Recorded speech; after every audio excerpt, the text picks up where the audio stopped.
Si, Balé Préra, journaliste de formation actuel, conseil technique en communication du ministère des Finances et du Budget.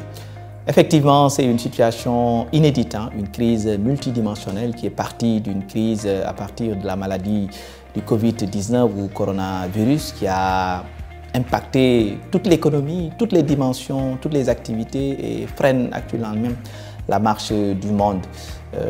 Je pense que les pays n'ont pas encore fini d'évaluer l'impact désastreux, négatif que cette crise-là aura sur le fonctionnement du monde, notamment l'économie, les finances, la vie en société, la culture, pratiquement comme on l'a dit, tous les domaines sont impactés. Mais il faudrait aussi qu'on tire des leçons de cette crise mondiale pour essayer d'en sortir de manière positive. Au niveau international, déjà, beaucoup d'organisations, des États ont réfléchi ou continuent de réfléchir sur des plans de riposte, de mitigation des effets de cette crise. Au Sénégal, le chef de l'État, le président Macky Sall, a élaboré un programme de résilience économique et sociale avec un fonds force Covid doté d'un budget de 1000 milliards qui sera essentiellement tiré d'un recadrage budgétaire à hauteur de 414 milliards, du soutien des partenaires techniques et financiers à hauteur de plus de 500 milliards et des contributions des bonnes volontés. Le président de la République l'a dit, il y aura au moins, dans les premières évaluations, une baisse de la croissance d'au moins 3%. Donc la croissance va quitter un peu plus de 6% pour tomber à moins de 3%. Donc l'impact est déjà très important, pour ne pas dire désastreux. Mais cela n'a pas poussé l'État à rester les bras croisés. Il y a un plan, comme je l'ai dit, de riposte pour mitiger, pour atténuer les effets de cette crise qui, comme on le constate, a un impact négatif sur les entreprises, sur l'économie, sur les ménages, sur tous les secteurs. Et je pense que ce plan-là pourra atténuer donc les effets de cette crise. Bon, ce qu'il faut comprendre, c'est qu'il y a au moins 3 sources pour ce budget-là.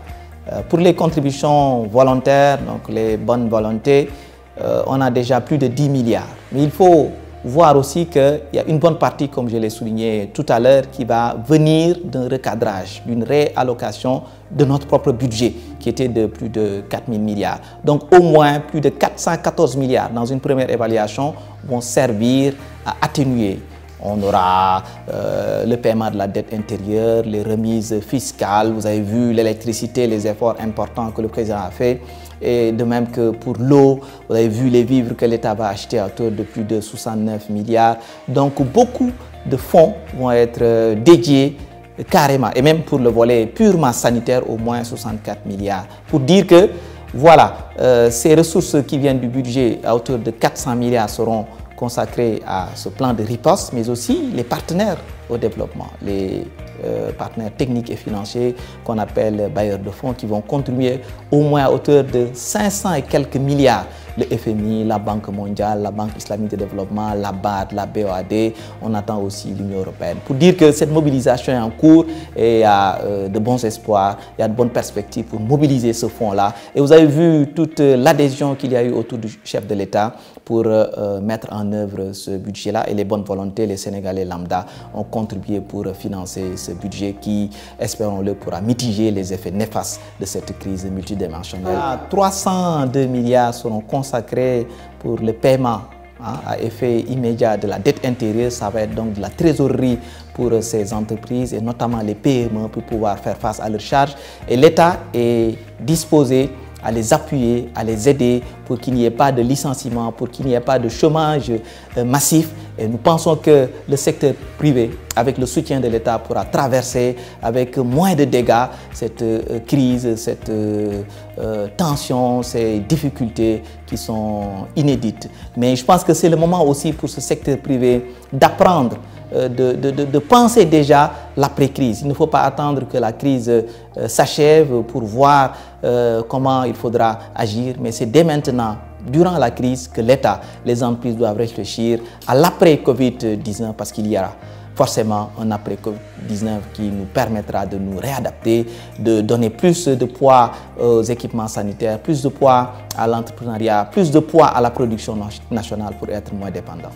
Des mots de soutien, d'encouragement, de résilience, parce que les entreprises sont le moteur de la croissance, elles sont créatrices de richesses, d'emplois. Donc si l'entreprise va, l'économie va. Si elle ne va pas, l'économie ne marche pas. C'est pour cela que les autorités, le président de la République, le ministre des Finances, le ministre de l'économie, tous les membres du gouvernement et toute l'administration est disposée à appuyer ces entreprises pour les soutenir, pour qu'elles ne baissent pas pavillon, parce que de leur survie dépend l'économie nationale. Et nous leur disons, tenez bon, malgré la difficulté, comme on dit, c'est le difficile qui est le chemin.